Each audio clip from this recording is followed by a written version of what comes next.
Nous retrouvons Jenna Lebrun, notre envoyée spéciale. Vous êtes, Jenna, bonjour, à Kapikoy, à la frontière turco-iranienne. Jenna, les Iraniens continuent d'affluer vers la Turquie. Vous avez pu échanger avec eux, avec certains d'entre eux. Oui, alors écoutez, étonnamment, hein, il y a toujours pas mal de mouvements aujourd'hui, alors que nous sommes vendredi.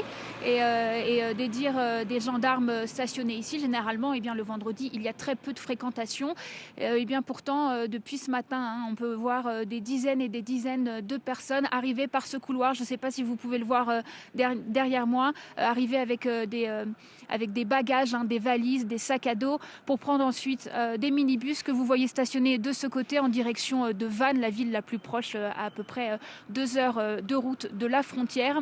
Alors les gens qui arrivent ici sont assez secoués, hein, puisque la plupart d'entre eux ont fait pas moins de 24 heures de trajet depuis Téhéran. La plupart refusent de parler, on a trop peur, disent-ils. Mais ceux qui acceptent, parfois en larmes, font des récits effroyables de ces derniers jours.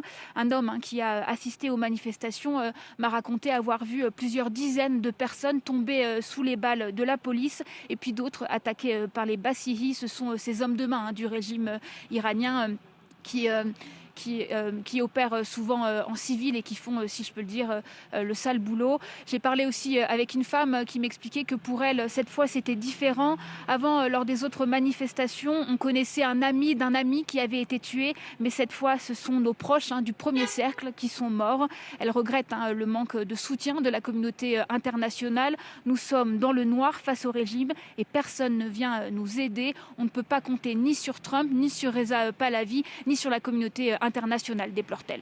Ils donnent à entendre l'ampleur, l'horreur de cette répression. Ils entrent en Turquie. C'est pour en repartir ou pour y rester, Jenna?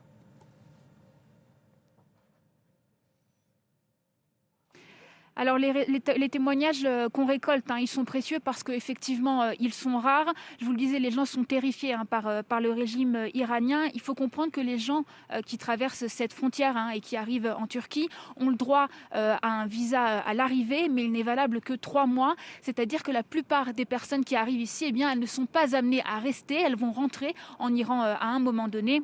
Elles ont donc peur, hein, des représailles contre elles ou contre leur famille. La parole se libère donc très difficilement, et quand bien même, eh bien, les langues se délient, eh bien, les gens que j'ai rencontrés hier et aujourd'hui, eh bien, me disent on sait que la situation est grave, on a vu des centaines de personnes mourir, mais vous en savez certainement plus que nous, puisque nous sommes dans le noir depuis maintenant près d'une semaine, puisque je vous le rappelle, l'Iran fait face à un blackout quasi complet de ses télécommunications. Les gens qui arrivent ici donc ont accès aux télécommunications et peuvent enfin découvrir ce qui se passe à travers le pays une fois qu'ils arrivent ici.